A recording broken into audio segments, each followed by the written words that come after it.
Hey everyone, I am sorry that I'm late. I was coaching and just couldn't cut it off. So here I am. Today's topic is grooming and our autistic young adults. Why is it so hard? I'm Lynn, your adulting coach, and thank you for watching this video. So why is it so hard? I had this same question myself because we've, over the last 3 decades, we've had some trouble in this area or some struggles in this area. And I didn't get, why is it so hard?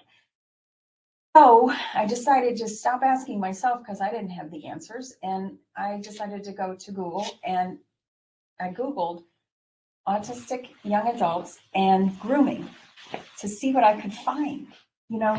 Was there someone out there who was an autistic young adult who had written about this? And there was. So I have to just tell you, I'm thrilled to introduce you, maybe you've already met them before, to the Asperger Experts. These guys write about their struggles and produce videos, and they are just wonderful. They've also written a wonderful book here called 7 Ways to Motivate Someone with Asperger's. And I am reading it, and it is wonderfully insightful. So here's what, I don't remember his name. Anyway, here's what he says about how to take care of this topic with an autistic or someone with Asperger's, in his words. So the first step that he suggests, and this is our understanding step, let's understand what is going on with our autistic young adults first. And let's do our research first and see what we can learn. So the first step that he advocates is that we need to issue an invitation to discussing this topic with our autistic young adult with an outpouring of love that, and holding space for them to explain what's going on. And this is where we use our reflective listening. So it's uncomfortable because brushing your teeth is uncomfortable because you don't like the taste of the toothbrush, or brushing your teeth at night is hard because it's hard for you to break from using from your iPad or your game to get it done. I mean, if we can take the time to figure out what it is that's getting between our young adult doing the task and the task, what's happening in this space, we can get so much information that we can leverage together to figure out this problem. So he suggests the first thing we do, and I can't agree more, is to do the invitation and influence step.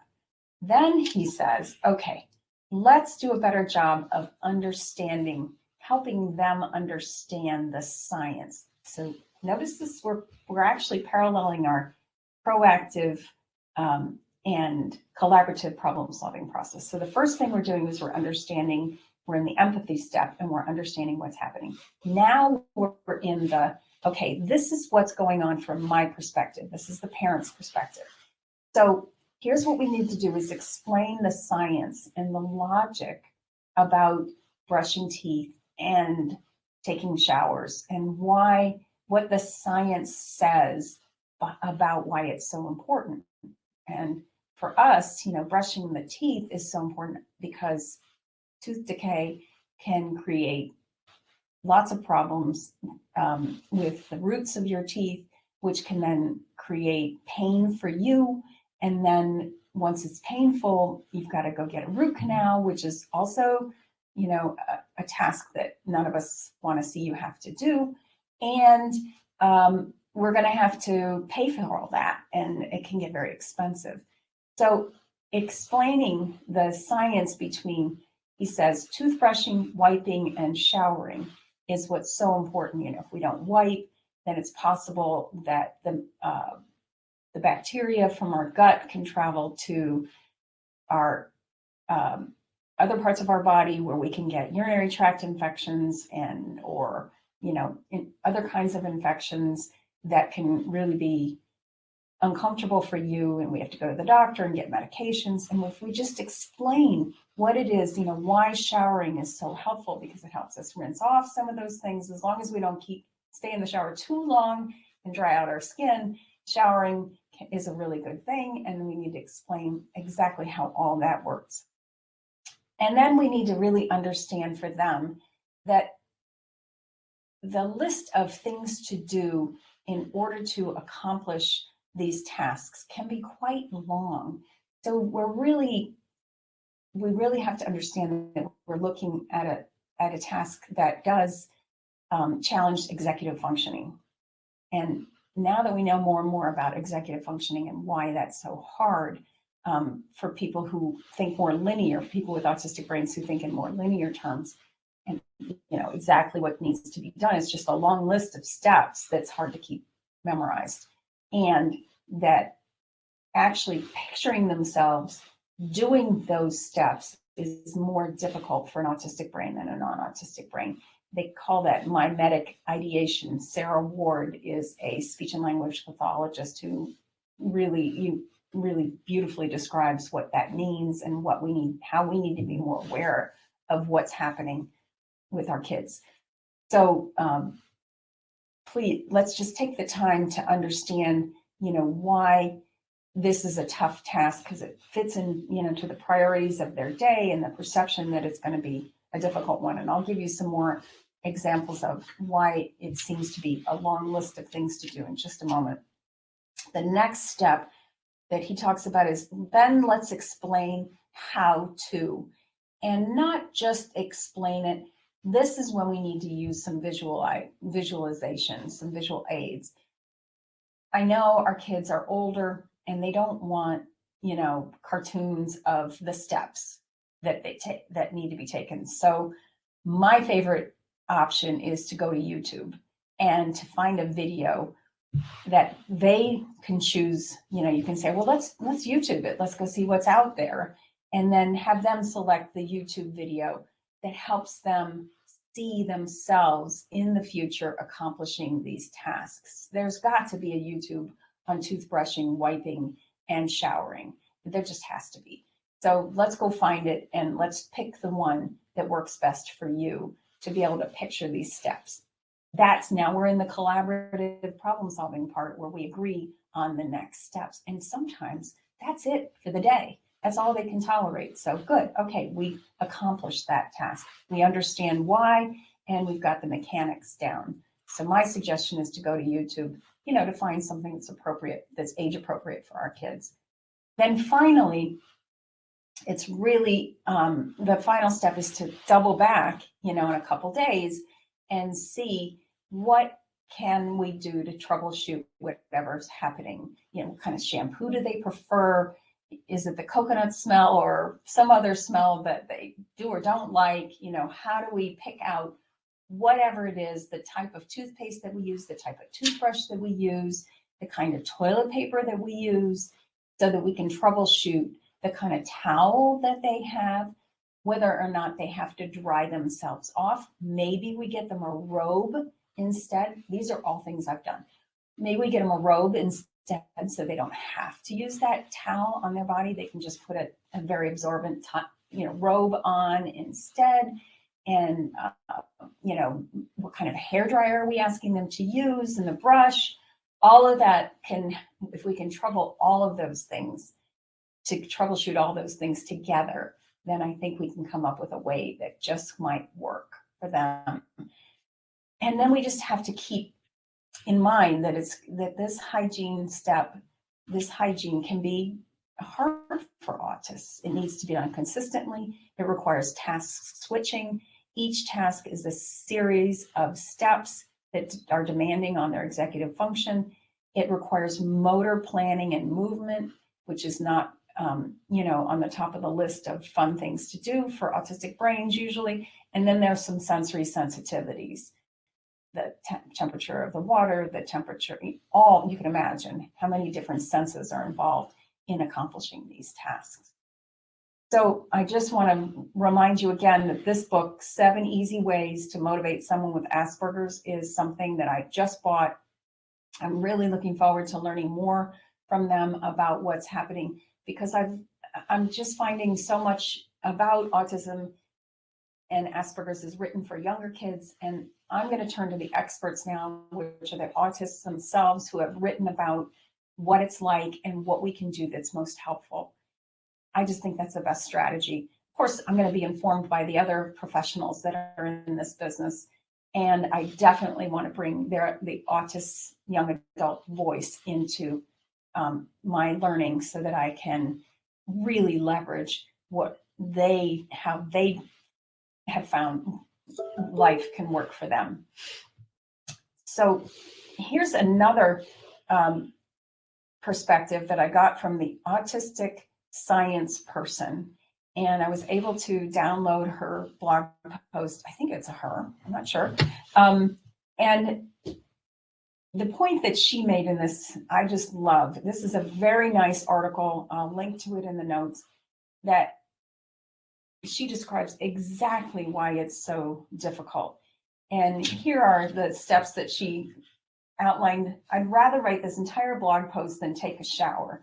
And this is the list of steps, but it's even longer than this. It goes on to the second page. I just couldn't take a picture of it all. But it gave me an appreciation of the things that are required to take a shower and how I pretty much take it for granted, because what I do is I picture myself taking a shower, and then all the steps are in that kind of video of me doing that. And it was just helpful for her to explain exactly how many steps there are that I just had really never considered before. She also implores us to be kind. So let me read her quote. If you do not personally struggle with hygiene tasks, please remember that many disabled people do. Please remember that not doing these tasks can lead to bullying at school and being passed up at job interviews, and that disabled people don't deserve that. The judgment and quick assumptions people give disabled people who show an ounce of poor hygiene honestly can ruin lives. At the very least, it can make people feel shame or guilt for not being able to shower or brush their teeth as often as they are supposed to by societal standards. Please remember that this article, when you see someone with greasy hair or that someone smells, remember that there's a lot of reasons people may not be able to shower frequently. And I've definitely not listed all the reasons here. There are a lot more. So to non-autistic people, I say, please be kind. I think this person is definitely worth following. And the message to our autistic people, our autistic loved ones, is that you are not bad or wrong for having greasy hair, smelling, or having teeth problems. This is a struggle that you come by naturally because of the brain you got in the genetic lottery. It's a natural variation on the way things come together. It's just biology, and we're going to work through this together to come up with a way that works for you, and you're going to be the one who's going to decide that way. We're not going to impose it on you, because we do not know as well as you do what is going to work for you. So what I really try to keep in mind when I face these types of struggles with my young adults is that what happens when we see the suffering in ourselves and others, when we see it as not as something that has gone wrong or an indication of personal failure or weakness, but rather as a normal process of living that requires us to develop insight and courage. And I am so thankful for the autistic young adults that I coach every week, because they show such courage in sharing with me their struggles and helping, the two of us together, helping them figure out what they might want to try and what might work for them so that they can grow their brain and face these struggles and win and develop more trust in themselves that they can indeed create a life they love that works. And I encourage all of my parents to learn about the skills and the strategies that I teach in the Art of Adulting so that we can be the very best coaches for our autistic loved ones for the rest of our lives. So again, just a summary is what we did. We connected with the proactive, collaborative problem-solving process by understanding what's going on and learning from other autistic people what is the parts of the struggle that we may not understand ourselves because we don't struggle with it, but they, but they explain that they do. Frankly, there are things that they do better than we do.